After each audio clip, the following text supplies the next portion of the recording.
ये नहीं, इससे ज्यादा हुआ रहेगा।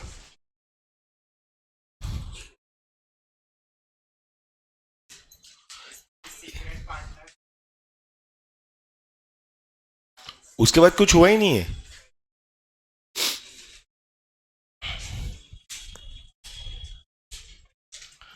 एक बार वापस कंफर्म करो, मेरे हिसाब से है ना। हुआ तो रहेगा।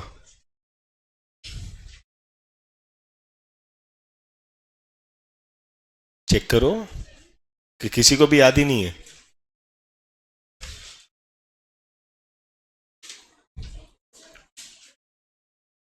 मैडम, लास्ट लेक्चर खाली है ना, एमसीसी वालों और एसआईएस वाले का फिफ्थ चैप्टर अपन ने किया था, वो जाने दो।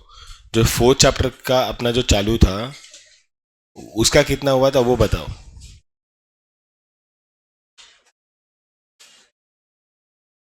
टाइप्स ऑफ पार्टनर तक ही हुआ है। बाप रे। टाइप्स ऑफ कितने पार्टनर्स हुए थे? चार मतलब हुआ रहेगा एक्टिव, डॉर्मैट, माइनर और सीक्रेट, ये चार हुए थे। ठीक है, चलो 1 मिनट देता हूँ, ये चारों रिवाइज करो अच्छे से, और वो जो 5 बेसिस ऑफ डिफरेंस थे अपने, वो भी फटाफट एक बार चेक कर लो, and then we'll continue. Podar वालों को पूरा 4 चैप्टर है।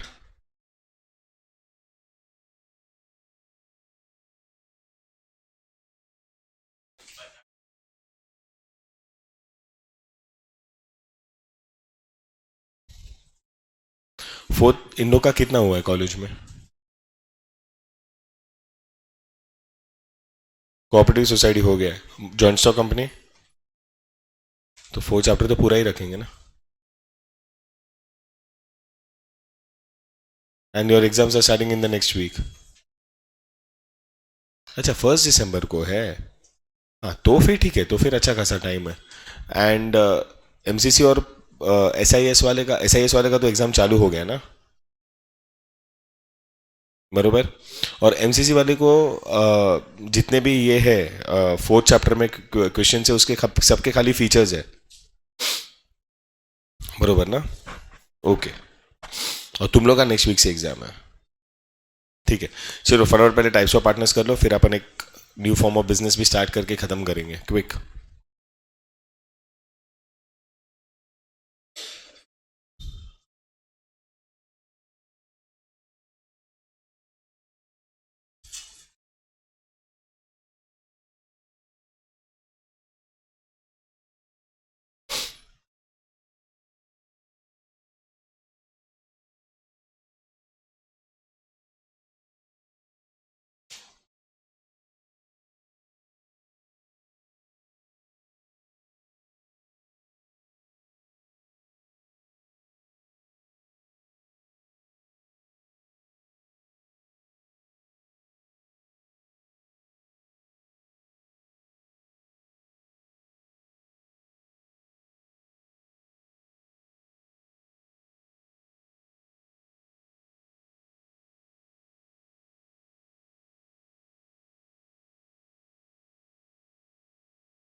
फर्स्ट।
हो गया?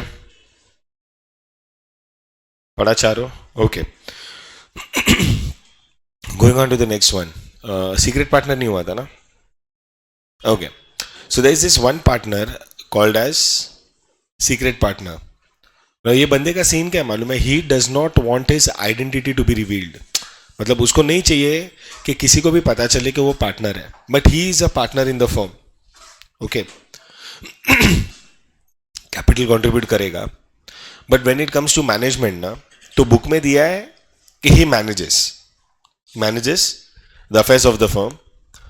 मैं बोलूंगा कि ओके अग्रीड, वो मैनेज करता है, पर क्यों मालूम है मेरे को थोड़ा ऐसा ये था डाउट कि यार ये मैनेज करता भी होगा कि नहीं करता होगा, या नहीं करना चाहिए. So my point of argument was कि अगर वो मैनेज करेगा तो ऑब्वियसली उसकी आइडेंटिटी सबको पता चल जाएगी. So then what I concluded was कि ठीक है, if even if he manages, he will only manage until his identity is not revealed. मतलब थोड़ी बहुत जो चीजें करेगा, थोड़े बहुत डिसीजंस लेगा, एक्टिविटीज में एक्टिव रहेगा, but only and only up to that level जहां तक उसकी आइडेंटिटी रिवील नहीं होती. बरोबर है?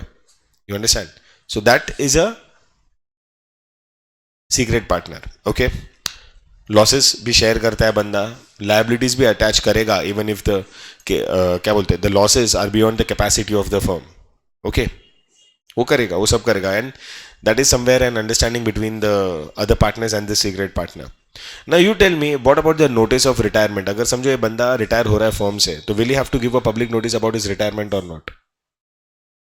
क्या लॉजिक बन रहा है? आज तक उसके बारे में किसको मालूम नहीं है, और बंदा टार्जन बन के बोलता है गाइस मैं जा रहा हूं, तेरे बारे में हमको पता भी नहीं था. So it makes no sense that he gives a public notice. बरोबर है? Next, there is a partner, थोड़ा अलग टाइप का पार्टनर है. ये बंदा बोलता है कि ही is a partner for profit only. नाम से समझ जाओ, पार्टनर फॉर प्रॉफिट ओनली. मतलब उसने क्लियरली बोल दिया है कि अगर बिजनेस में प्रॉफिट्स होगा मैं लूंगा, जो बिजनेस में लॉसेस होते हैं ना वो मैं शेयर नहीं करूंगा. ही does not and he will not share for the losses of the firm. बरोबर? कैपिटल कंट्रीब्यूट करेगा, ठीक है, फिर मैनेज भी करेगा. चलो मैनेजमेंट का अपन एक क्वेश्चन मार्क रखते हैं, let us keep it as a question mark. But what about the losses? उसने बहुत क्लियरली बोल दिया कि मैं लॉसेस शेयर नहीं करने वाला. बरोबर है? बाकी से पार्टनर्स ने क्या बोला मालूम है? कि ठीक है, if you don't want to share for the losses, no worries, तेरी लायबिलिटी तो फिर भी अनलिमिटेड ही रहेगी. मींस अगर बिजनेस में नॉर्मल लॉस अगर हो रहा है विच can be manage by the reserves and the profits of the firm, that at that time the other losses can be covered. But if the business property is insufficient, then other partners का liability limited है या नहीं है, उनका limited है कि नहीं है पता नहीं है, but इसका liability confirm unlimited है. बरोबर? नोटिस ऑफ रिटायरमेंट तो ठीक है, जा रहा है जाने तो, that is not the problem. But point ये रहता है कि इसकी लायबिलिटी अनलिमिटेड है, but he does not share for the losses, अगर जनरली अगर कुछ बिजनेस में लॉस होता है तो. Now comes the point of management. अभी आप लोग को क्या लगता है कि वो बिजनेस मैनेज करेगा कि नहीं करेगा, उसको करना चाहिए कि नहीं करना चाहिए? Think about it.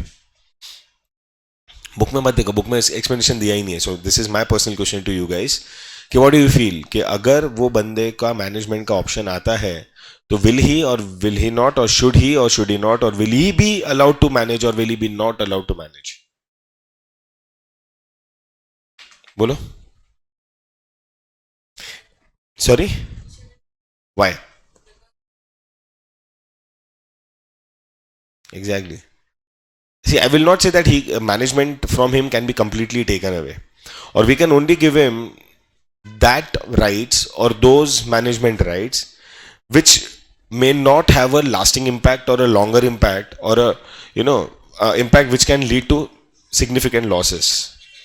बरोबर है? अच्छा, जितना भी उसको मैनेजमेंट पावर्स दे रहा है, तो जो अदर पार्टनर्स है उनको भी तो समझ में आएगा ना कि अगर इसको इतना राइट्स दिया है, इतना मैनेजमेंट पावर्स दिया है, तो this is not going to lead to losses और it may not be problematic. समझा कि नहीं समझा ऑल ऑफ यू? राइट? तो नहीं देंगे तो भी नहीं चलेगा, कोई प्रॉब्लम नहीं है, because other partners may feel insecure. और अगर दे रहे हैं तो it will be only up to a certain limit where in those decisions what he takes may not have a lasting impact. बरोबर? ओके, चलो ये तो थोड़ा अलग था, पार्टनर फॉर प्रॉफिट ओनली. इसके ऊपर भी एक और शान है, he is a partner with limited liability या लिमिटेड लाइबिलिटी पार्टनर. बंदे ने एकदम क्लियरली बोल दिया कुछ भी हो जाए मेरी लाइबिलिटी लिमिटेड है. Means if the firm ends up suffering significant losses which cannot be covered with the firm's profit or firm's reserves, obvious है क्या होगा, दूसरे पार्टनर्स का लायबिलिटी एसोसिएट हो जाएगा. येस और नो. वैसे भी बाकी पार्टनर्स का तो liability unlimited joint and several है.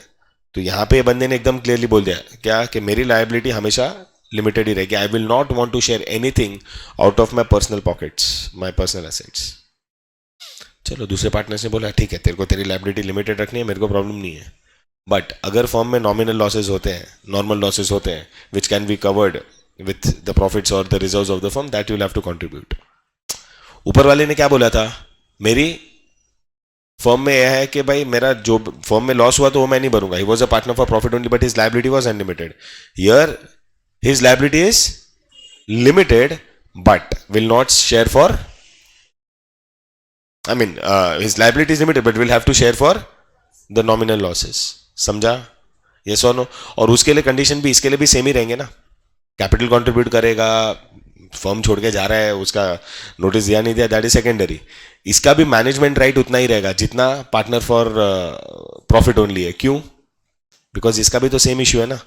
अगर कुछ इतना डेंजर डिसीजन ले लिया where the firm suffers huge losses which can not be covered with the profits और reserves of the firm, and अगर आपको अपनी पर्सनल एसेट्स को अटैच करना पड़े तो दूसरे पार्टनर्स मर जाएंगे. इसने तो क्लियरली बोल दिया है क्या, मेरा लायबिलिटी इज लिमिटेड. समझा कि नहीं समझा? कंप्लीटली उल्टा. किसका? किससे उल्टा? पार्टनर फॉर प्रॉफिट से कंप्लीटली उल्टा है. समझा कि नहीं समझा? Okay. Next, there is a partner called as sub partner. Sub partner मतलब सब लोग पार्टनर नहीं है. Sub partner means in simple and lay language बोलूं तो he is a partner's partner. मतलब मैं समझाता हूं. मैं और ये है ना, we are partners in the firm. अपन दोनों पार्टनर्स है फर्म में, ठीक है. जो भी एसोसिएशन है तेरे और मेरे बीच में, जो भी अपना फर्म है उसमें तू और मैं ही पार्टनर्स है, ठीक है. अब आउटसाइड द फर्म तेरा और हरमीन का कुछ एक एसोसिएशन है, मतलब ही इज योर फ्रेंड और तुम्हारा कुछ अलग पार्टनरशिप है. उसके साथ जो तेरा एसोसिएशन है उसका मेरा और अपनी फर्म के साथ कोई लेवा देवा नहीं है. मतलब मैं इसको क्या कंसिडर करूंगा कि ठीक है तू मेरा पार्टनर है, तुम्हारे और मतलब तेरे और हरमीन का कुछ अलग पार्टनरशिप है या कुछ अलग एसोसिएशन है, उसमें वो तेरा पार्टनर है. So for once I only consider him as what, sub partner. Means my partner's partner who is not my partner but he is my partner's partner, is a sub partner.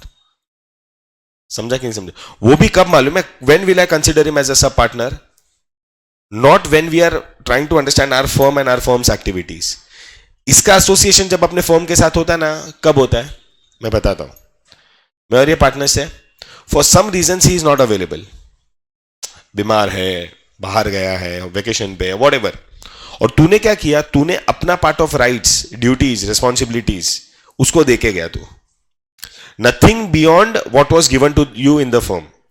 तूने खाली तेरी जगह इसको दी अभी ये firm में. तो अभी ये क्या कर रहा है, टेम्पररी टाइम के लिए इसने तेरे को रिप्लेस किया. That is where I consider him as my sub partner. समझ में आ रहा है? भले इसने तेरे को रिप्लेस किया फर्म में फिलहाल टेम्पररी टाइम के लिए, still I can not consider him as actual partner, I only consider him as a sub partner. ठीक है, डॉक्यूमेंटेशन पे सिग्नेचर, तूने इसको परमिशन दिया तो इसका सिग्नेचर वैलिड हो जाएगा. जितने भी डिसीजंस लेने तेरे बदले इसने लिए वो वैलिड हो जाएगा, सब कुछ है. कल उठ के फर्म में प्रॉफिट्स हुआ तो प्रॉफिट तेरे साथ शेयर होगा. 3 हिस्सा नहीं होगा, तेरा और मेरा हिस्सा ही रहेगा. उसमें से तू इसको कितना देना चाहता है वो तेरा लुकआउट है. बट अगर इसने कोई डिसीजन लिया through which we suffer loss, तो that losses again are shared between you and me.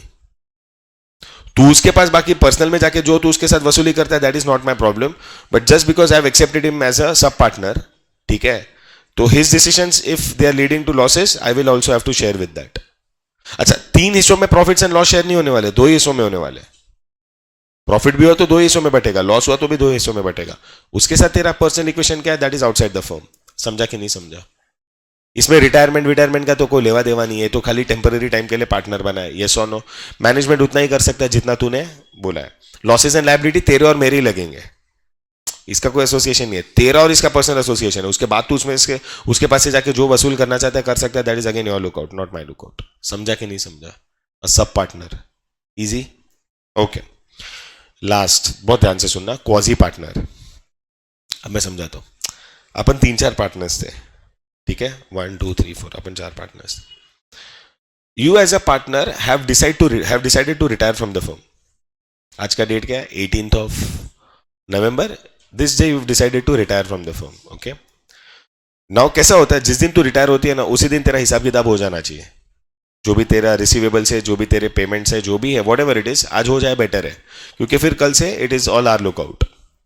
But हमने क्या कलेक्टिवली डिसाइड किया कि यार मिडिल ऑफ द ईयर क्यों ये सब करे, क्योंकि हिसाब किताब करने में क्या मालूम है, जितना तूने इनिशियल टाइम में कैपिटल कंट्रीब्यूट किया रहेगा, उसमें से एसेट्स लिए रहेंगे, तो एसेट का वैल्यूएशन निकालना पड़ेगा, उसमें फिर डिवाइड बाय 4 करना पड़ेगा। गुडविल है, आज तक के गुडविल का, because see at the end of the year by default we have to do it, but doing it in between the year is again going to add cost to the firm. If you are very adamant, if you agree to it, then we'll do it today itself. But it was a collective decision कि ठीक है, your association would be till 18th of November 2025. तो at the end of the year जब भी अपन हिसाब किताब करेंगे, तो yours calculation will only be till 18th of November 2025, ठीक है? ओके, पर अभी सीन क्या है? 18th के बाद से लेके जब तक हिसाब किताब नहीं होता, तब तक तू देखेगी ना, तो तेरे पैसे जो तूने ओरिजिनल कैपिटल में कंट्रीब्यूट किए, तो उन पैसों से जो असेट्स खरीदे थे, वो असेट्स आज भी यूज हो रहे हैं, बरोबर है? गुडविल आज भी यूज हो रहा है, बिजनेस कंटिन्यू हो रहा है। You have not been very vocal and clear about your retirement also, maybe that is again बाहर वालों के लिए कोई लेवा देवा नहीं है, but that is a point to be considered. और तूने अग्री किया कि ठीक है, you continue with the goodwill, you continue with the capital that I have contributed. पर अगर फिर ऐसे कंटिन्यू होता है ना, तो सीन क्या है मालूम है? You are not there actively managing the firm, but तेरे नाम का गुडविल और तेरे नाम से या तेरे पैसों से खरीदे हुए एसेट्स का आज भी यूज हो रहा है ना, तो you should get a share and stake in it, even if you are not a part of it. तूने कंटिन्यू किया है as a quasi partner. No doubt you have retired, but you are still continuing as a quasi partner. तू है लेकिन तू नहीं है, और तू नहीं है बट तू है, बरोबर? प्रॉब्लम क्या है अपने लिए कि आज से लेके जब तक हिसाब किताब नहीं होता है, भले अपन तीनों ने ही रिस्क उठाई, अपन तीनों का ही मेहनत है, अपन तीनों का ही डिसीजन है, shall share for the profits, but you will also have to share for the losses. Goodwill damage होता है, शेयर करना पड़ेगा, बरोबर है? अब इसको थोड़ी आई इनसिक्योरिटी, अरे यार मैं तो चले गई हूं, कौन जाके देखेगा इन लोग तीनों क्या गुल खिला रहे हैं, how are they managing, what are they doing, what quality and class of decisions are they taking. तेरे को इनसिक्योरिटी आए, तो there is one option that you have.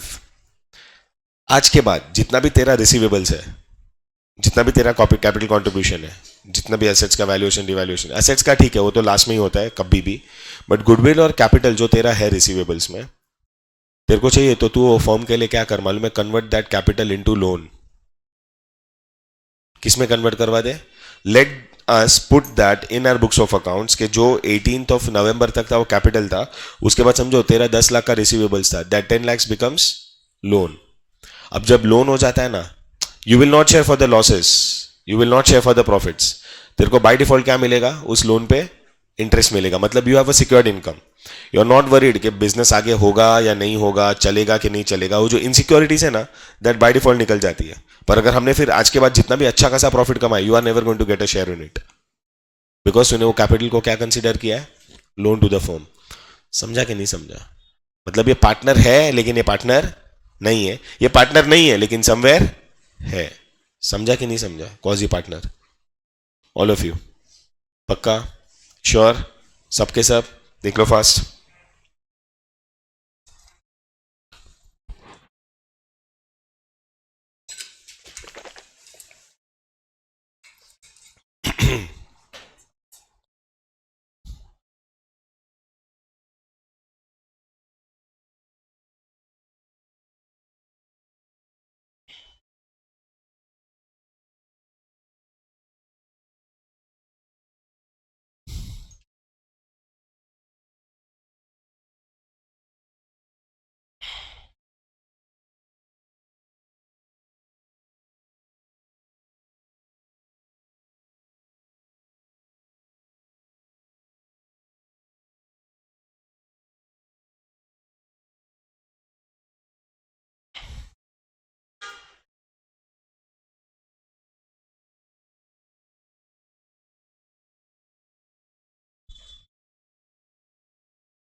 Madam, पढ़ना है, डिस्कशन नहीं करना है.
फास्ट.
हो गया.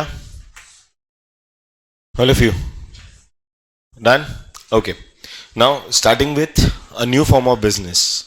इसमें जो टाइप्स ऑफ पार्टनरशिप फॉर्म्स है ना, वो सेल्फ स्टडी है, मतलब it is very easy for you to understand. General partnership, LLP, ये सब तुमको, एलएलपी के बारे में तो मैंने आपको बोला था कि जो पार्टनरशिप फॉर्म 1932 था उसको रिप्लेस एलएलपी ने किया. नाम से समझ जाओ, it is limited liability partnership. Means registration compulsory under the LLP act 2008. Partners का लाइबिलिटी बाय डिफॉल्ट लिमिटेड हो जाता है क्योंकि रजिस्ट्रेशन हो गया. ओके, समझा? मिनिमम 2 पार्टनर्स, ऊपर कोई लिमिट रखा नहीं है उन्होंने. फिर जनरल पार्टनरशिप, मतलब जो जनरल पार्टनरशिप इन नेचर है, जैसे अपन चारों का एक जनरल पार्टनरशिप था. फिर एक होता है पार्टनरशिप फॉर स्पेसिफिक पर्पस, मतलब एक प्रोजेक्ट था, बिल्डिंग बड़ा बिल्डिंग बनाने का था. तो 4 मिले थे, चारों ने बिल्डिंग बना दी, बात खत्म हो गई.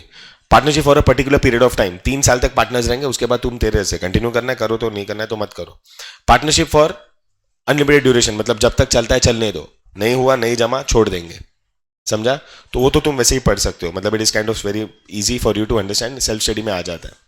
Okay, now we go to what, now we go to one of the new forms of business, that is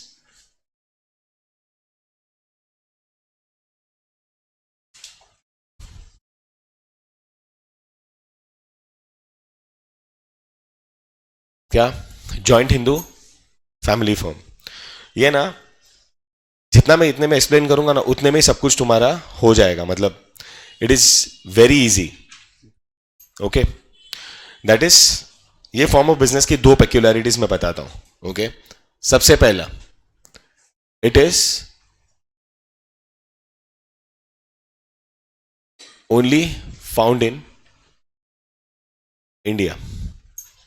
ये फॉर्म ऑफ बिजनेस क्या है? It is only and only found in India, nowhere else in the world. Okay, second, can be undertaken by a Hindu undivided family. क्या? इसको कौन undertake करेगा? एक Hindu undivided family, मतलब जो जॉइंट फैमिली में रहते हैं ना, जिनका जॉइंट परिवार होता है, उन लोग अंडरटेक करते हैं. ओके ओके, ये बिजनेस में कैसा होता है? 3 generations of family members, okay, get a share in the family property and business. कितने जनरेशंस को मिलता है? 3 जनरेशंस. ओके, 3 जनरेशंस का कैलकुलेशन कैसे होगा? सबसे ऊपर होता है फैमिली का हेड. ओके, उसके बाद उसका बेटा, सन, ग्रैंडसन एंड ग्रेट ग्रैंडसन, बेटा, पोता, परपोता.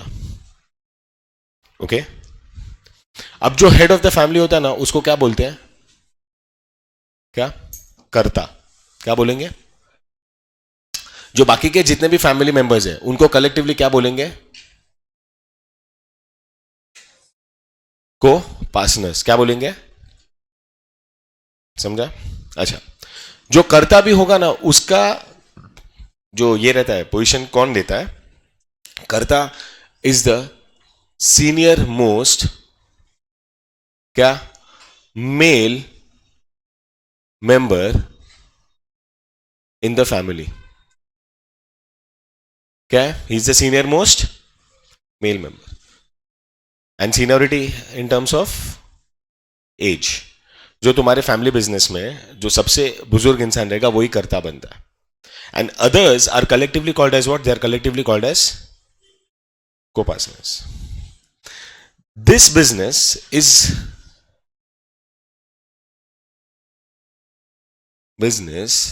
is greatly influenced by the Hindu Succession Act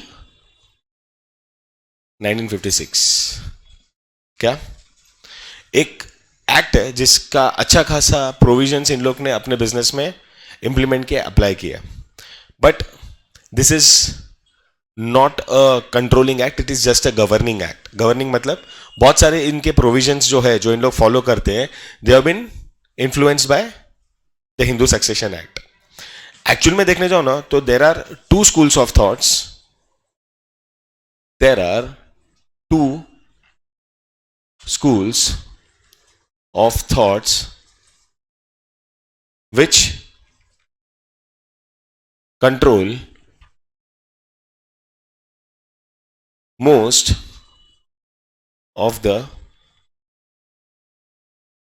activities of the Hindu family business.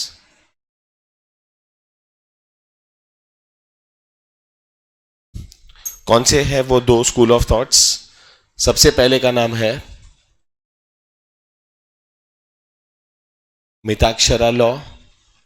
Okay, और दूसरा भी बताता हूं. पहले मिताक्षरा लॉ में क्या है? According to this law, as soon as a male member या मेल चाइल्ड, मेंबर नहीं आना चाहिए, male child takes birth in the family, he gets a separate share in the family property and business. क्या उसको क्या मिलता है? जैसे ही एक लड़का पैदा होता है फर्म, आई मीन फैमिली में, बिजनेस में और फैमिली प्रॉपर्टी में उसको एक अलग शेयर मिल जाता है तुरंत. His share is created, his separate share is created. Okay. Second is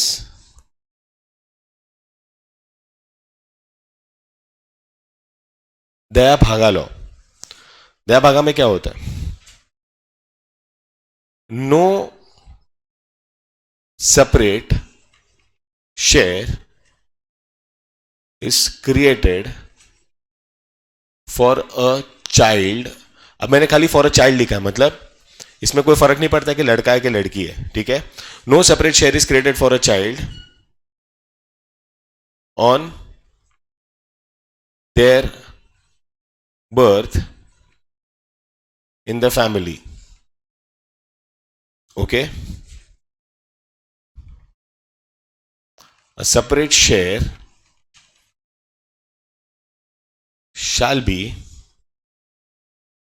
created only after the death of their father या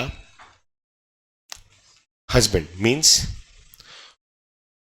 अगर कोई पैदा होता है तो उसको एक अलग शेयर नहीं मिलेगा. उनका अलग शेयर कब बनेगा? जब उनके पिताजी का या उनके हस्बैंड का डेथ होता है, तो ही आपको एक सेपरेट शेयर मिलेगा. अनलाइक मिताक्षरा. मिताक्षरा का सीन यही था कि जैसे एक लड़का पैदा होता था उसको एक सेपरेट शेयर मिल जाता था, लड़कियों को कुछ नहीं मिलता था. ठीक है. यहां पे कैसा है कि लड़का हो या लड़की हो, whoever takes birth doesn't matter. Your share in the family property and business will only be created after the death of your father or your husband. If you are married to husband, and if you are not married, okay, then after the death of your father. Now this law, sorry, पहले दयाभागा का बताता हूं. Dayabhaga law is followed in the states of Assam, West Bengal and some parts of Orissa. Okay. And Mitakshara law is followed in the rest of India. Okay. Mitakshara, rest of India, and Dayabaga in the states of Assam, West Bengal and some parts of Orissa. Okay. Now वापिस आते हैं कर्ता पे. कर्ता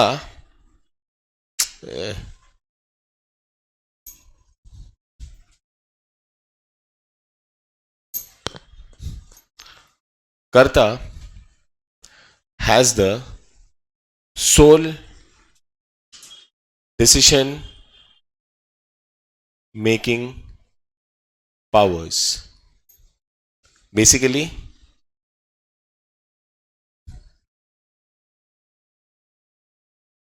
complete management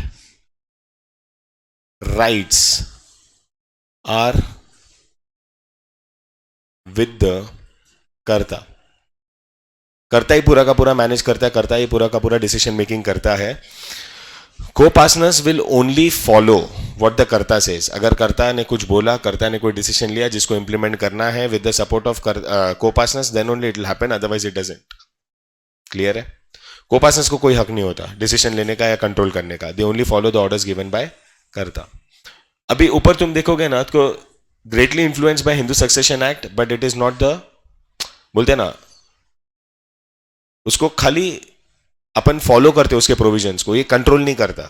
मतलब ये business का there is no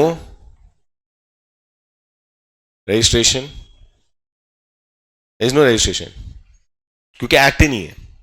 अगर रजिस्ट्रेशन नहीं है तो बिजनेस को नो सेपरेट क्या legal status. In the eyes of the law joint in the family has no separate status. बरोबर है? समझ रहा है? ओके. पॉइंट ऑफ लायबिलिटी आता है. अब दो सेट ऑफ लोग हैं. कौन? एक है कर्ता और दूसरा है को पार्टनर्स. नाउ क्या लगता है तुम लोग को, किसका लायबिलिटी क्या रहेगा? मतलब कर्ता का लायबिलिटी और को पार्टनर्स का लायबिलिटी क्या रहेगा? कर्ता का लिमिटेड है, अनलिमिटेड है? को पार्टनर्स का लिमिटेड, अनलिमिटेड है? दोनों का लिमिटेड है क्या दोनों का अनलिमिटेड है? एक तो सिंपल लॉजिक बनता है, there is no registration, there is no legal status, तो ऑब्वियसली लायबिलिटी किसी ना किसी का या दोनों का अनलिमिटेड रहेगा. तो व्हाट डू यू फील, दोनों का अनलिमिटेड है कि किसी एक का अनलिमिटेड है? दोनों का. अदर्स किसका? क्यों? See co partners are only following what the karta is saying. So पूरा का पूरा डिसीजन और कंट्रोलिंग अगर कर्ता के पास है तो why will co partners want to share anything out of their personal assets? बरोबर है? अगर गलती हुआ तो कर्ता का ही डिसीजन था, इसके लिए ही विल बी लायबल. सो इसकी लायबिलिटी अनलिमिटेड है और इनकी लायबिलिटी लिमिटेड है. बरोबर?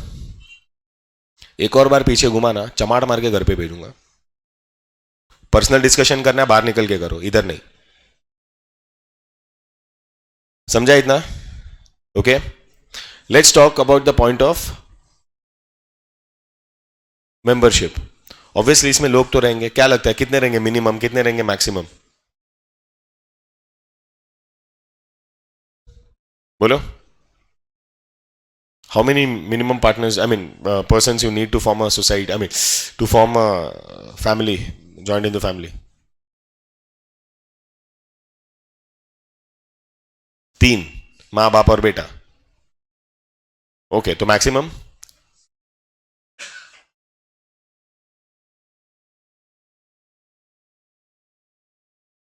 जाने दो, तुम लोग से ज्यादा एक्सपेक्टेशंस नहीं है.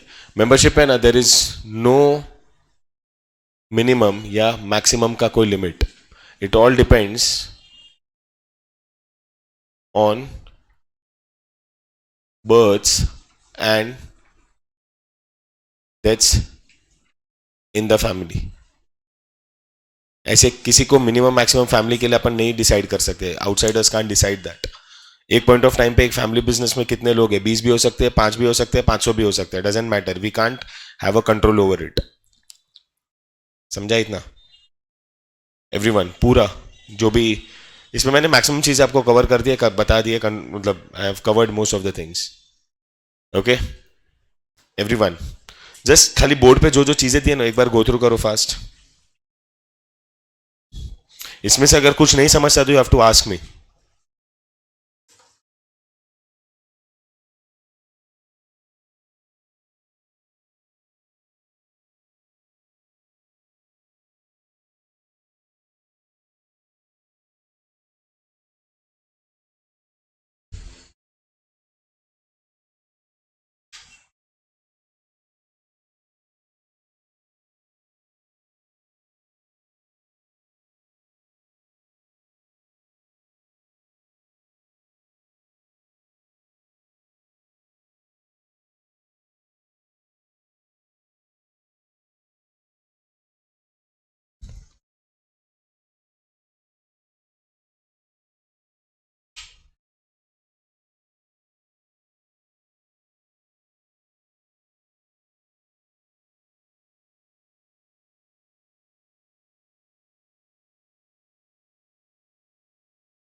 कुछ भी ऐसा जो नहीं समझा इसमें से? मैडम सोने के लिए क्लास में नहीं आना है। अगर सोना है घर पे जाओ। Is there anything that you have not understood in this? कुछ भी अगर नहीं समझा तो प्लीज अभी कभी मेरे को बताओ। पक्का? श्योर? चलो फटाफट है ना, पेज नंबर 70 पे आ जाओ टेक्स्ट बुक का।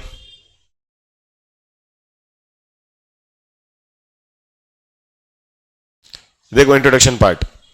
Various forms of business worldwide, but there is a unique form of business which is only originated in India and is only found in India, called as Hindu Undivided Family या HUF, या उसको joint Hindu family बोलो, JHF। Okay, अभी school of thoughts under Hindu law, मतलब they are following most of the things according to the Hindu law और the Hindu succession act 1956, but वो दोनों में इसको कोई कंट्रोल नहीं करता है। They are just, I would say, एक एक्ट है जिसके बहुत सारे फैक्टर्स को उन लोग रेफर करते हैं, but most of the times they are taking they are undertaking their set of activities based on the Mitakshara and the Dayabaga school of law.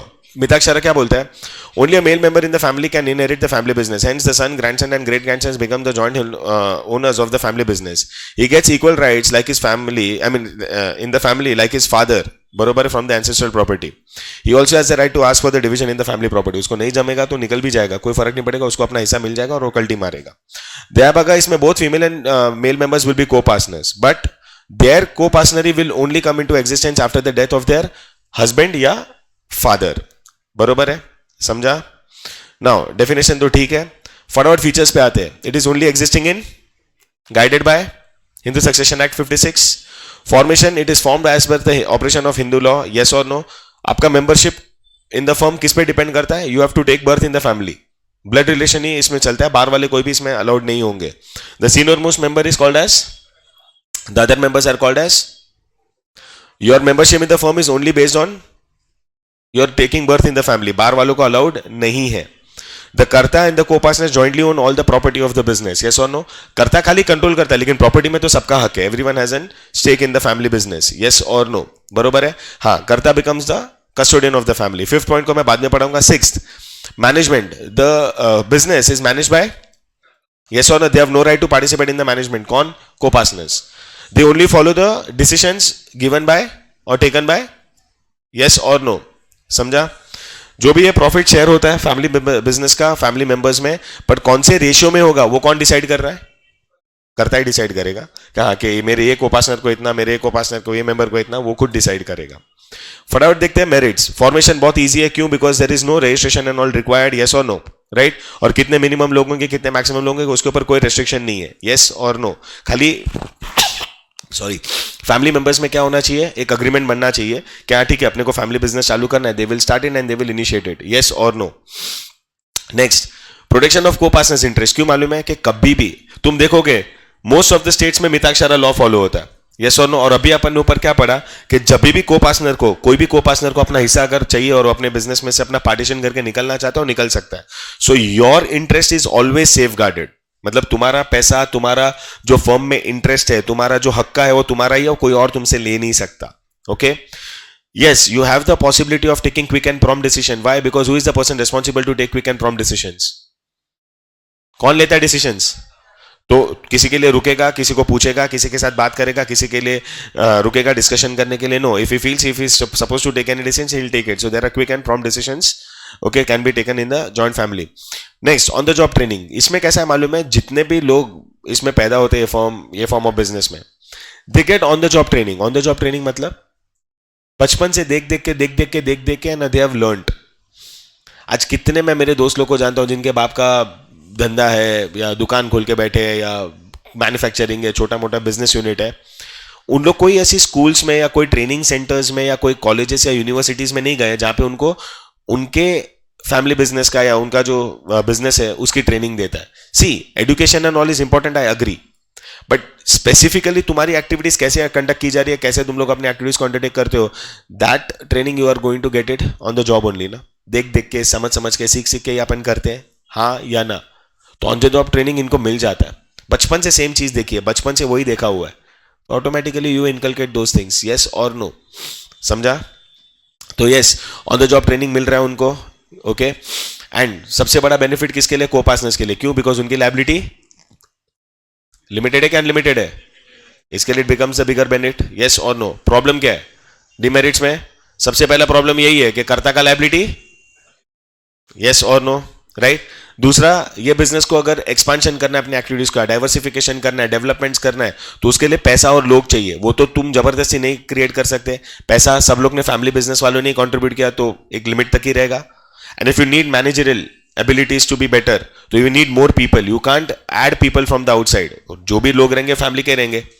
तो तुम क्या, अगर लोग बढ़ाने के लिए तुम बच्चे पैदा करोगे, और बच्चे भी कोई रेडीमेड 20 साल के पैकेट में नहीं मिलते ना, it will take time। तो if there is a possibility of your business का expansion and development, that will have a huge limitation when it comes to money as well as managerial capabilities, yes or no? तो वो एक problem हो जाता है। तीसरा, business का कोई सेपरेट लीगल स्टेटस नहीं, in the eyes of the law karta and the business is one and the same.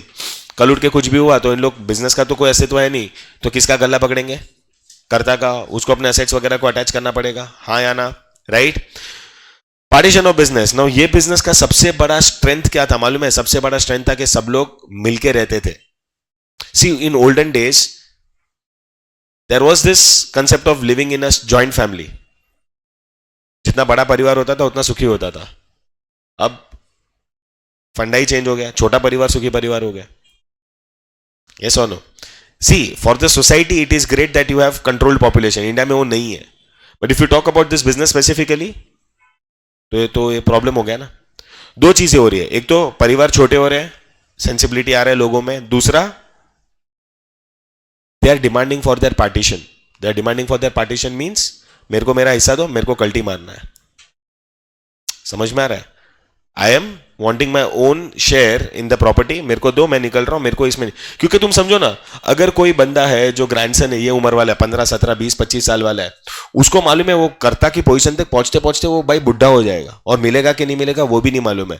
उससे बेटर है फॉर हिज ओन सेल्फ, क्या बोलते हैं, एक डिग्निटी के लिए, एक अपना सेल्फ डेवलपमेंट के लिए, क्या बोलेगा, मेरे को मेरा हिस्सा दो, मैं बाहर जा रहा हूं, मैं अपने हिसाब से कोई एक्टिविटीज कर लूंगा, यस और नो? तो ये मैं demand is partition in the business, yes और no? Right. There is no direct effort and reward relation. Efforts कौन ले रहा है?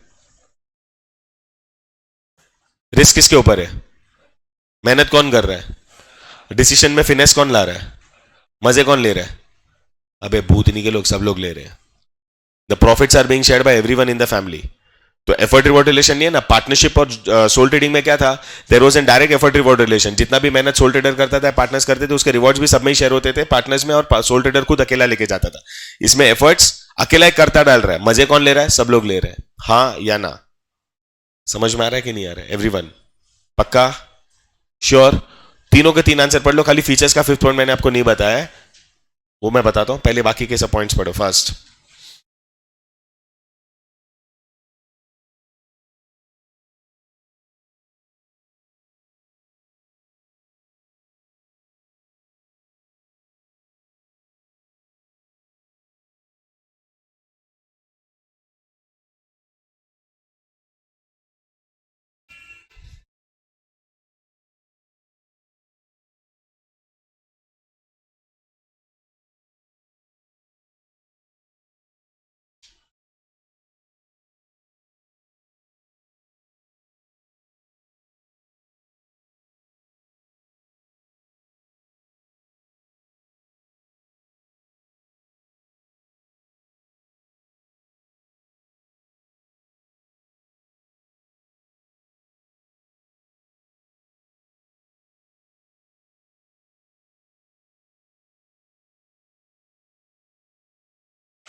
हो गया ऑल ऑफ यू?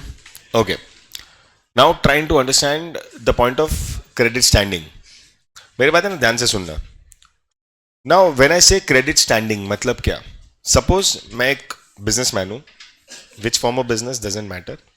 अगर मैं एक बिजनेसमैन हूं, मैं तुम्हारे पास आता हूं इन पर्सन ना, पर्सनली आया हूं, और मैं बोलता हूं कि मेरे को बिजनेस करना है, धंधा करना है, और बिजनेस करने के लिए, धंधा करने के लिए मेरे को पैसे चाहिए, ऑब्वियसली उधार पे. अगर समझो मैंने तुम्हारे सामने ये प्रपोजल डाला कि मेरे को उधार के लिए पैसे चाहिए, ठीक है, और तुम राजी खुशी मेरे को बोलते हो हाँ ठीक है सर ले लो पैसा, personally, I am not asking collectively, I am just asking you personally, तो आंसर तुम्हारा पर्सन होना चाहिए. तो तुमने अगर बोला कि हाँ ठीक है सर को मैं पैसे दे देता हूं, उनको बिजनेस करना है तो अगर मेरे लिए इजी हो जाता है पैसे रेस करना, ओके, मतलब क्या हो गया मालूम? ऑटोमेटिकली मेरी क्रेडिट स्टैंडिंग हाई हो जाती है. क्या? My credit standing automatically gets higher, better. Clear? पर सपोजिटली अगर आप लोग के माइंड में ऑब्वियसली कोई डाउट्स है, कुछ क्वेरीज है या कुछ कंफ्यूजन है, and may be your first answer and first decision is से नहीं नहीं नहीं देना है पैसा. सबको नहीं मिलता ना, सबको नहीं भी दो, तुम्हारा पर्सनल डिसीजन है, तुम्हारा पैसा है, और तुमने डिसाइड किया कि नहीं सर पैसे नहीं देंगे, ओके, तो ऑटोमेटिकली मेरी क्रेडिट स्टैंडिंग हो जाती है लो. समझा? अगर मेरे लिए इजी हो जाता है पैसे रेस करना, माई क्रेडिट स्टैंडिंग इज हाई. पर अगर मेरे लिए प्रॉब्लमैटिक है, इश्यू है पैसे रेस करना, तो my credit standing is, now you tell me कि मेरी क्रेडिट स्टैंडिंग हाई है कि लो है? मतलब जॉइंट इन द फैमिली में ऑब्वियसली डिसीजन, पैसे रेज वेज करना, बिजनेस में पैसे लेके आना, वो सब कर्ता का रिस्पॉन्सिबिलिटी है, नो डाउट. एज कैपिटल अपन ने सबने मिलकर कॉन्ट्रीब्यूट किया, बट अगर उधार उधार पे पैसे चाहिए फॉर एनी रीजन, तो who is going to go and ask? It is obviously the कर्ता. तो कर्ता का मार्केट में क्रेडिट स्टैंडिंग हाई रहेगा कि लो रहेगा? हाउ मेनी ऑफ यू से हाई?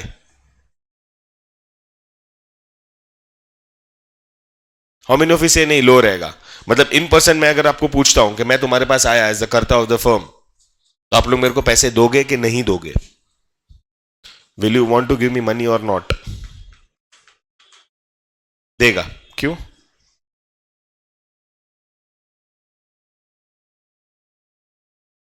बोल. ये मेरा रिलेटिव नहीं है, तू ऐसे मतलब you are a person who lends money, तो क्यों? क्यों? रीजन तो होगा ना हाँ बोलने का.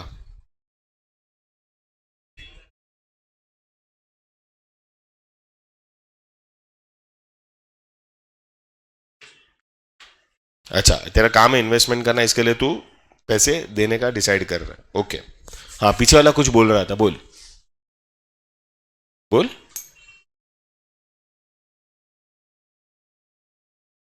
मैं मार्केट में गया हूँ, रिलेटिव्स नहीं.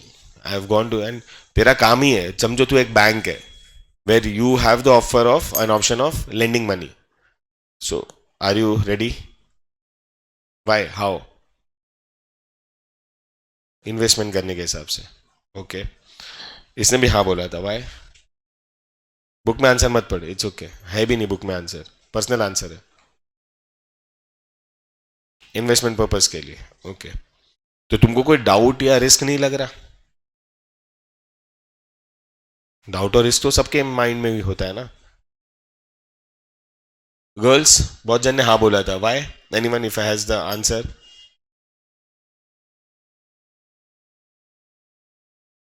चलते आ रहा है तो स्टेबिलिटी, गुडविल है.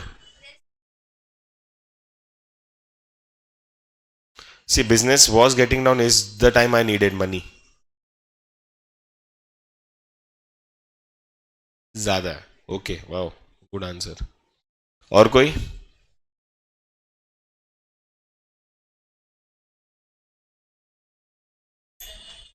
क्या दिमाग लगा रहे हो? स्टेबिलिटी से कोई लेवा देवा नहीं है, रिश्तेदारी से कोई लेवा देवा नहीं है, तुम्हारा इन्वेस्टमेंट पर्पज से कोई लेवा देवा नहीं है. पैसे नहीं आएंगे तो क्या करोगे? तब तो जो जितना भरोसा था वो सब तो टूटेगा ना तुम्हारा. तो यहां पे तुम्हारा भरोसा बनेगा, बना रहेगा. क्यों? बिकॉज पैसे मांगने करता आया था, और कर्ता की लायबिलिटी अनलिमिटेड है. तुमको टेंशन जरा भी नहीं है. कल उठ के अगर मेरा बिजनेस नहीं चला, मेरी एक्टिविटीज नहीं हुई, फिर भी तुमको तुम्हारा पैसा स्टेबल मिल जाएगा, तुम्हारा पैसा सेफ है, because I have my liability which is unlimited. अब समझा? पढ़ लो वो पॉइंट।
हुआ? All of you sure? चलो इसमें से ना थोड़ी जो इंपॉर्टेंट पॉइंट्स हैं एक बार खाली नोट डाउन कर लो फास्ट, नहीं तो फिर मेरे को इरेज करना है, and then will start with the new form of business quick.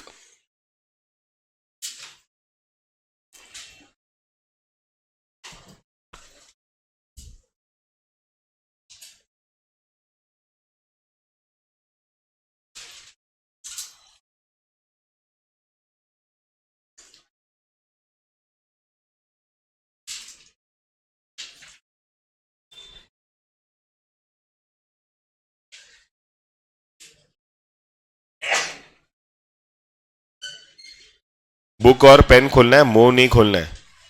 Fast.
लिखा?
जिसका भी बाकी है वो साइड का बाद में लिखो.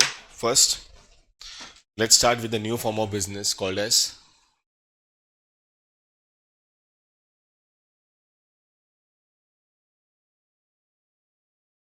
क्या? Cooperative society. ये थोड़ा डिस्टिंक्ट फॉर्म ऑफ बिजनेस है. क्यों डिस्टिंक्ट? बिकॉज अभी तक जितने भी फॉर्म्स ऑफ ऑर्गेनाइजेशंस अपन ने प्राइवेट सेक्टर में देखे, that is sole trading, partnership, joint Hindu, all of them were concerned and all of them were focused on only maximizing their profits. मतलब इन लोग कंप्लीटली ना प्रॉफिट ओरिएंटेड थे. कोऑपरेटिव सोसाइटी का ऐसा नहीं है. Cooperative society is service oriented. क्या है वो? सर्विस ओरिएंटेड है. मतलब इनके लिए ना सर्विस देना अपने मेंबर्स को is the priority. Profits for them comes secondary. अब मैं समझाता हूं कैसा है. देखो, इंडिपेंडेंस के पहले अपना पूरा का पूरा जो सोसाइटी था वाज फॉलोइंग द ब्रिटिश राज. कुछ नहीं कर सकते थे. एंड उसमें ऐसा था कि because of their atrocities and because of how they were dictating things, many people of our society became poor, were victims of illiteracy, they didn't have much opportunities. तो उनका जो सोशल एक क्या बोलते हैं, एक रिकग्निशन बोलो या एक सोशल एक्सेप्टेंस बोलो या जो भी है, was bad, was not good. And कुछ ना कुछ तो करना ही था. तो बिफोर इंडिपेंडेंस ऑल्सो ऐसी सोसाइटीज को फॉर्म किया गया था विच where promoting the welfare of the members. Okay, तुम एक चीज समझ जाओ, please do not misunderstand a cooperative society with an NGO. NGOs में धंधा बिजनेस नहीं होता. यहाँ पे धंधा और बिजनेस होता है. They are economic, I mean activities यहाँ पे इकोनॉमिक है. Okay, they are undertaking economic activities. बस इतना ही कि जो भी इन लोग पैसा कमा रहे, जो भी इनकम कमा रहे, that is not going for economic purpose. They are not putting that money in their pockets, but they are trying to utilize that money for the promotion and provision of services. Okay. And अगर तुम देखोगे, India is not just the largest democracy in the world, India is also the largest cooperative movement of the world. Because इतने ज़्यादा लोग हो गए, इतने ज़्यादा लोगों ने आज सोसाइटी क्रिएट करके, सोसाइटीज़ के साथ अपने आप को एसोसिएट करके ना, they have taken the support provided by the societies. Yeah, they have taken the support which has been provided by the societies to the members. पहले एक कॉमन एक्ट था, okay, which was the Indian Cooperative Societies Act 1912. Okay, a common act था which was controlling the activities of every society which was formed and which was existing in India. और according to this act only एक definition है, okay, इसके अंदर एक definition है इसका, जिसमें बहुत सारी चीजें क्लियर हो जाएंगी. क्या? According to Indian cooperative societies act 1912, a cooperative society is a society formed for the promotion of economic interest of its members in accordance with cooperative principles.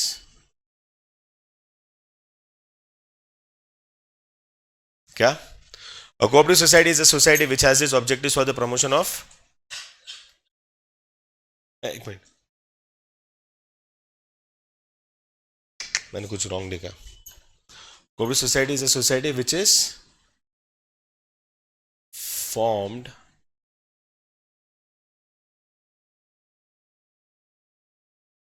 यार भूल गया मैं. सोसाइटी इज ए सोसाइटी, एक second ना, हाँ, which has is objective,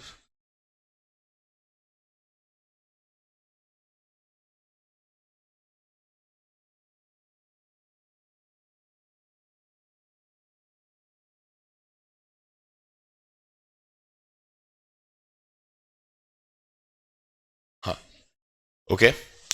अब इसमें ना बहुत सारी चीजें क्लियर हो जाती है. क्या? It's a society. Society means institution where members of the general society be a part of it, okay, which has its objectives for the promotion. क्या है? हम लोग को यहाँ पे ना जितने भी मेंबर्स हैं उनका इकोनॉमिक इंटरेस्ट प्रमोट करना है, बरोबर है, बट विथ कोऑपरेटिव प्रिंसिपल. सब लोग मिलके ही करेंगे, किसी बाहर वालों का सपोर्ट अपने को नहीं चाहिए. बेसिकली यहाँ पे है ना, कौन से लोग हैं मालूम है? यहाँ पे वो लोग आते हैं जिनको अपने ही समाज ने ना थोड़ा अपने से दूर कर दिया. Means these people never found any form of stability as far as a job or a business or any economic activities concern which can give them stable income.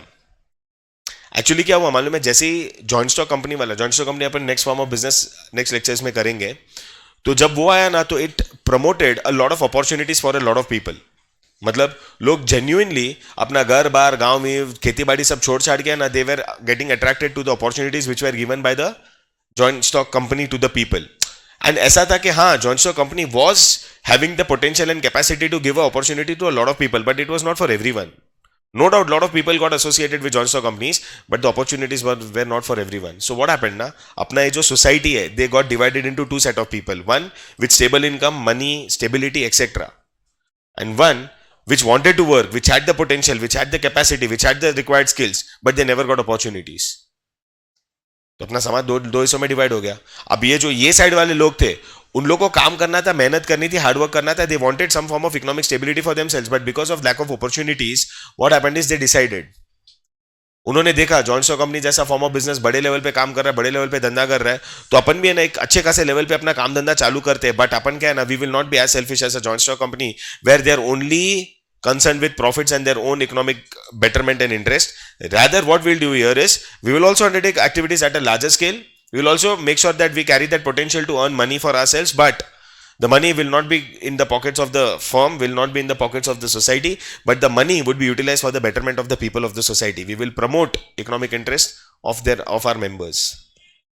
बरोबर. इसी मोटिव से, इसी थॉट प्रोसेस से, इसी idea से इन लोग ने अपने फॉर्म ऑफ बिजनेस एक्टिविटी को स्टार्ट किया. अब कैसा है, पहले एक कॉमन एक्ट था, that is Indian cooperative societies act 1912. Okay, but post independence ना गवर्नमेंट सॉ कि there were so many societies of different nature, जो गवर्नमेंट के लिए, सेंट्रल गवर्नमेंट के लिए ना बहुत प्रॉब्लमैटिक था, बहुत ट्रेजिक था कि वो उसको कंट्रोल करे, वो उसको हैंडल करे, मैनेज कर पाए. सो उन्होंने वो रिस्पॉन्सिबिलिटी क्या किया मालूम है, that responsibility was given to the specific state governments. Now if you talk about the state of Maharashtra, okay, तो महाराष्ट्र में जो आज की तारीख में जो कंट्रोलिंग एक्ट है, which is controlling every society of this act, is under what, is under the Maharashtra state cooperative societies act 1960. क्या, Maharashtra state cooperative societies act 1960. आज महाराष्ट्र में जितनी भी सोसाइटीज है, they are all following the provisions under the Maharashtra state cooperative societies act 1960. बरोबर है. Okay, अब कोई भी सोसाइटी को फॉर्म करना है, तो अगर मैं मेंबरशिप की बात करूं, okay, if I talk about membership, you will need minimum of 10 persons. कितने, 10 लोग चाहिए सोसाइटी फॉर्म करने के लिए. एंड अगर अपन मैक्सिमम की बात करें, तो देर इज नो लिमिट. आपको जितने लोगों को लेके आना, जितने लोग इसका सोसाइटी का पार्ट बनना चाहते बन सकते, that is the societies lookout, not your lookout. But हमने कोई लिमिट नहीं रखी, that's what the act says. कोई भी सोसाइटी हो, उसका रजिस्ट्रेशन इज कंपल्सरी. अगर पहले था तो it was under this act, और अगर इंडिपेंडेंस के बाद जो जो स्टेट्स ने अपना खुद का इंडिपेंडेंट एक्ट बनाया, तो महाराष्ट्र में every society is now registered under this act. And एक चीज समझो, अगर रजिस्ट्रेशन कंपलसरी है, तो obviously every society has its own separate क्या, लीगल स्टेटस. यस और no. Plus every member associated to the society is having or shall have limited liability. Obviously, जो भी एक्टिविटी हो रहा है फर्म के नाम, सोसाइटी के नाम पे हो रहा है, जो भी एक्टिविटी सोसाइटी अंडरटेक कर रहा है, तो अगर कुछ लॉसेस वगैरह हो गया, तो the members will not have to pay anything out of their personal assets. Only the money that they have invested in the firm is what would be liable. अच्छा, अब एक क्वेश्चन आता है, क्या, how is the membership acquired in the society. बरोबर है. Okay, कैसे membership मिलता है, किसको मिलता है? तो फर्स्ट एंड फॉरमोस्ट मैं बोलूंगा, इट इज अ क्या, voluntary association. Now when I use the term voluntary, voluntary का मतलब क्या होता है, what is the meaning of the term voluntary? यहां पे ना मेंबर जो भी बनना चाहता है ना, अपनी इच्छा अनुसार बनता है. देर is no compulsion or there is no you can say control or no dictate करता है कोई terms about membership. And this is your voluntary decision, and the membership is open to all. ना when I say open to all means, यहां पे again इसके ऊपर भी कोई रेस्ट्रिक्शंस नहीं है कि कोई पर्टिकुलर जात के लोग, कोई पर्टिकुलर वर्ग के लोग, कोई particular class of people will get membership. The membership is open for all, irrespective of your caste, creed, religion, sex, doesn't matter. If you are a person, if you intend to become a member of the society, you can very well become a member. तो आप वही बोलोगे sir बरोबर है, ठीक है, ये बात समझ में है कि इट इज वॉलेंट्री, अपना डिसीजन होता है मेंबर बनना या नहीं बनना, और it is open to all. But the question still remains, how does anyone become a member? आपको कुछ नहीं करना है, सोसाइटी के पास जाना है, and a person needs to pay a nominal amount of money as membership fees and get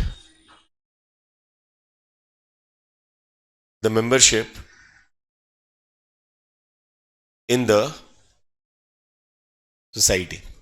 क्या करना है? एक नॉमिनल अमाउंट, एक छोटा अमाउंट का पैसा सोसाइटी ने डिसाइड किया कि जिसको भी मेंबर बनना आओ, इतना थोड़ा अमाउंट एक भरने का होता है. सी, वो nominal amount society to society depend करता रहेगा कि उसको कितना पैसा लेना है लोगों से टू बिकम मेंबर. ओके, अभी the money collected as the membership fees is added to the capital of the society. वो पैसा किस में जाता है? मेंबरशिप फीस का पैसा कैपिटल में जाता है. सेम है ना, शेयर्स का भी ऐसा रहता है. आप मेंबरशिप लेने के लिए जॉइंट स्टॉक कंपनी में शेयर खरीदते हो और शेयर का पैसा किस में जाता है? शेयर कैपिटल में जाता है, जिस पैसे से उन लोग धंधा करते हैं. इसमें भी मेंबरशिप का पैसा फीस का जाता है इनके सोसाइटी के कैपिटल में, जिस पैसे से उन लोग धंधा करते हैं, बिजनेस करते हैं. बरोबर है. Now one of the best part is, अभी कैसा है, अभी मैनेज कौन करता है? The management of the society is given to the elected representatives of the society itself. आज तुम्हारे बिल्डिंग का बात कर लो. Your building is also cooperative society. तुम्हारे बिल्डिंग का नाम क्या है? एक हाउसिंग सोसाइटी लगता है. यस और नो? अगर तुम तुम्हारे बिल्डिंग को अंडरस्टैंड करते हो, बिल्डिंग को रिकॉग्नाइज करते हो, तो तुम्हारे बिल्डिंग में भी जो एक्टिविटीज वगैरह अंडरटेक होती है, वो एक्टिविटीज को अंडरटेक करने के लिए there are some elected quality and class of people called as, क्या बोला? The elected representatives of the society. They are called as what? कौन सी committee? Housing committee, working committee. They are called as the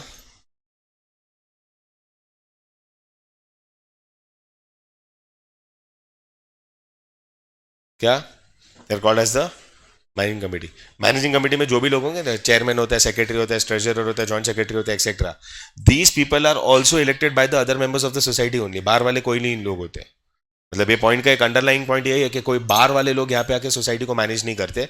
society का management उन्हीं के members करते हैं. And जो भी लोग मैनेजिंग कमेटी होते हैं ना, दे वर्क ऑन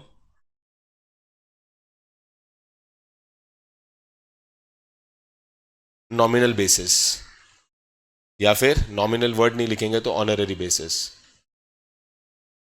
मतलब जो भी थोड़ा बहुत पैसा मिला मिला, नहीं तो नहीं मिला तो भी चलेगा. Mostly they are working on honorary basis. Okay, अच्छा. The society also is very democratic. मतलब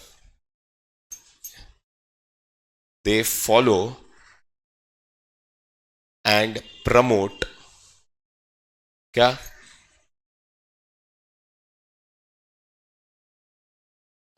डेमोक्रेटिक प्रिंसिपल्स. क्या?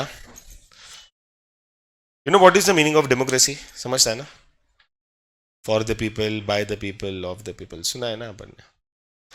Society is a class example और a classic example of a democratic society, क्योंकि they promote democratic principles. And वो कैसा है मालूम है? How the democracy is followed here. तो नो डाउट अपन ने मैनेज करने के लिए मैनेजिंग कमेटी को रखा, but managing committee alone can't take decisions. Decisions लेने के लिए उन लोग क्या करते हैं? मीटिंग्स बुलाते हैं. एंड मीटिंग्स में कोई भी डिसीजन पे आने के लिए क्या करना पड़ता है? क्या करना पड़ता है? वोट करना पड़ता है. अब वोटिंग करने के दो मेथड्स होते हैं. एक होता है वन शेयर वन वोट, और दूसरा होता है वन मैन वन वोट. और अगर अपन डेमोक्रेसी की बात करें तो which is better? One man. तो यहां पे इन लोग क्या करते हैं, मैं वही बता रहा हूं. दे फॉलो क्या? वन मैन या one member one vote principle for voting in the meetings. मतलब तुम देखो ना कितनी सारी चीजें हो रही है। पहला कि it is a voluntary association and the membership is open for everyone, बरोबर है। मेंबरशिप लेने के लिए भी आपको कुछ तोप अमाउंट नहीं देना, एक बहुत नॉमिनल अमाउंट ऑफ फीस देनी है। प्लस उन्हीं मेंबर्स ने क्या करते हैं सोसाइटी को चलाने के लिए, they will elect their own representatives to make sure that they are managing the society and they are also mostly working on honorary basis या वॉलंटरी बेसिस। एंड उन लोग मैनेजमेंट भी इतना नॉमिनल आई मीन इतना democratic रखा है क्या कि अगर मैनेजिंग कमेटी ने कुछ प्रपोजल्स भी बनाया, प्रपोजल्स भी रखा, तो they alone will not take the decisions. Why? Because the decision would be unbiased, everyone would be given a chance to speak on the matters and put their vote of interest, and by voting also they are following the principle of one member one vote या one man one vote, not one share one vote। बरोबर है? हाँ या ना? समझ में आ रहा है कि नहीं आ रहा? इतना समझा कि नहीं समझा ऑल ऑफ यू? ये वाला part, legal status, membership etcetera etcetera etcetera, everyone sure. और ये जितना भी पैसा इन लोग कम जमा करते हैं ना, वो पूरा कैपिटल में जाता है और उस पैसे से उन लोग अपना धंधा चलाते हैं, उस पैसे से उन लोग अपना बिजनेस एक्टिविटीज अंडरटेक करते हैं। Did you understand this much और नॉट एवरीवन? चलो आ जाओ फटाफट पेज नंबर 73 पे। मीनिंग देख रहे हो? मीनिंग पार्ट 4.5.2 एवरीवन दिख रहा है? क्या लिखा देखो, cooperative organisation is a voluntary association. Voluntary मतलब अपनी इच्छा अनुसार, जिसको मेंबर बनना है वेलकम, नहीं बनना है भीड़ कम निकलो। Okay, right? Formed in order to achieve certain economic objectives. Now the nature of the society is service oriented. ऊपर ही लिखा था, they are service oriented, profit for them. I am not saying that in लोग profits कमाते ही नहीं है, profits कमा के उसको सर्विस में कन्वर्ट करते हैं। यस और नो? समाज सेवा करने के लिए, लोगों की मेंबर्स की सेवा करने के लिए पैसा तो लगेगा, so they earn money but they don't put that money in the pockets, they use it for the betterment and for the provision of services for the members. So यहाँ पे इन लोग का कैसा मालूम है? Each for all for each, मतलब one for all for one, ऐसा प्रिंसिपल, राइट? डेफिनेशन देखो, सेकंड वाला अपन ने लिखा था, according to the Indian cooperative societies act 1912, a society is a society which has its objectives for the promotion of economic interest of its members in accordance with cooperative principles. तो इसके लिए उसमें से फीचर्स अपन बनाते हैं। तो देखो, it's a voluntary association and it's an membership which is open for all. Yes और नो? अपनी इच्छा अनुसार लोग यहाँ पे आते हैं और मेंबर बनते हैं, and membership is open for everyone irrespective of their caste, creed, religion, sex, gender, कोई फर्क नहीं पड़ता। तुम्हारे पास पैसा है, तुम जिस सोसाइटी, जिस बिल्डिंग में रहते हो, उसमें क्या एक ही जात के लोग, एक ही वर्ग के लोग, एक ही नाती के लोग रहते हैं क्या? It's a cosmopolitan society. Yes और no? Coming from higher background, सब मिडिल क्लास वाले, कोई ये जात वाला, कोई ये रिलीजन वाला, कोई ये कास्ट वाला। यस और no? And it is open for everyone. तुमने कहीं पे बैरिकेड नहीं लिखा कि ये लोग नहीं आ सकते, ऐसे लोग नहीं आ सकते, ये लोग नहीं मेंबर बन सकते। यस और नो? समझा?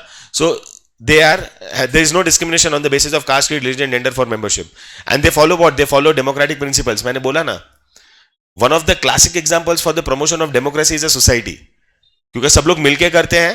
yes or no? there is like powers का कोई ऐसा ये नहीं है, biasness नहीं है। okay, see, the management of the society is based on democracy. All the decisions are taken on majority basis, and majority also कौन से basis पे? one man one vote is the rule for voting. Yes or no? अच्छा, इन लोग के जो भी rules and regulations है ना, every society has their own set of rules and regulations called as what? You know, called as the, उसको क्या बोलते हैं? bylaws। तो हर सोसाइटी और उसका कमिटी अपने बायलॉज बनाते हैं, और उसी बायलॉज को उन लोग क्या करते हैं? फॉलो करते हैं, अपने सोसाइटी को चलाने करते। एक चीज समझ लेना, जो बायलॉज तुम्हारे सोसाइटी के वो मेरे सोसाइटी के नहीं होंगे, जरूरी नहीं है। ओके, रजिस्ट्रेशन नहीं, sorry, management. The management is with the managing committee, and managing committee में कौन लोग होते हैं? The elected representatives of the share holders only. Yes और नो? एंड जितने भी इंपॉर्टेंट डिसीजन है वैसे तो कमिटी लेता है, लेकिन कमिटी अपने आप से अकेले नहीं लेता। उन लोग क्या करते हैं? फिर मीटिंग्स बुलाते हैं मेंबर्स के सामने प्रपोजल रखेंगे, थोड़ा बहुत डिस्कशन होगा, and then they will put it to vote. बरोबर है? रजिस्ट्रेशन कंपलसरी है, हाँ या ना? पहले किसके अंडर होता था? इंडियन कोऑपरेटिव सोसाइटीज एक्ट के अंदर होता था, बाद में स्टेट गवर्नमेंट को दे दिया। And right now if you talk about the state of Maharashtra, every society in the state of Maharashtra is now getting registered in the under the Maharashtra state cooperative societies act 1960। Membership कितनी है? Minimum 10 लोग चाहिए society को form करने के लिए, अपर में कोई लिमिट रखा नहीं है। जो भी छोटे मोटे लीगल डॉक्यूमेंट्स वगैरह लगते हो आप रेडी करके प्रेजेंट कर दो और रजिस्टर के पास, और आपकी सोसाइटी रजिस्टर हो जाएगी। जैसे ही रजिस्टर हो जाती है तो आपके सोसाइटी को अपना सेपरेट लीगल स्टेटस मिल जाता है, हाँ या ना? इसके लिए जो भी एक्टिविटीज होगा, जो भी कॉन्ट्रैक्ट्स होंगे, जो उन लोग एक्टिविटीज अपने कर रहे हैं, तो उन लोग खुद अपने नाम से कर रहे हैं। It is not under the name of the members who have form the society, it is in the name of the society itself. Yes और नो? समझा? कमेटी और शेयर होल्डर्स अलग हो जाते हैं, यस और नो? हर एक मेंबर का लायबिलिटी क्या होगा? अच्छा, लायबिलिटी वाला मैं लिखा ही नहीं ना, हाँ लिखा ना, यस और no? They have their liability which is limited, मतलब अगर जो भी पैसा उनको सोसाइटी फॉर्म में देना है वो देना है, लेकिन अगर लॉस वगैरह हुआ तो पर्सनल एसेट्स नहीं देने हैं, बरोबर है? मिनिमम 10 लोग, मैक्सिमम पे कोई लिमिट नहीं है, सबको इक्वल वोटिंग राइट्स है, वो भी पॉइंट अपन ने पढ़ा। And their main set of things is with what it's with service, yes और नो? उन लोग का मेन मोटिव ही सर्विस प्रोवाइड करना है, लेकिन सबको नहीं। The service motive is only and only for the members of the society, अपने मेंबर्स के लिए उन लोग सर्विसेज देते हैं। मतलब मैं वही बोल रहा हूं ना, तुम जिस बिल्डिंग में रह रहे हो उस बिल्डिंग में जो भी सर्विसेज है, जो भी एक्टिविटीज है, जो भी फंक्शंस है, वो तुम्हारे लिए होते हैं कि it is open for everyone? Society के लिए होगा ना, और वो खर्चा भी सोसाइटी खुद उठाता है ना, यस और नो? या मेंबर्स खुद कंट्रीब्यूट करेंगे या सोसाइटी में अपने फंड्स होंगे उसमें से होगा, लेकिन बाहर वालों को उसका मजा लेने नहीं मिलेगा, यस और no? So it's for the promotion of the economic interest of the members itself, yes और नो? समझा सबके सब फीचर्स? फटाफट ये पार्ट लिख के उसके फीचर्स पढ़ लो, क्योंकि ये फीचर्स होगा तो मेरिट्स डिमेरिट्स बहुत इजी हो जाएंगे फास्ट।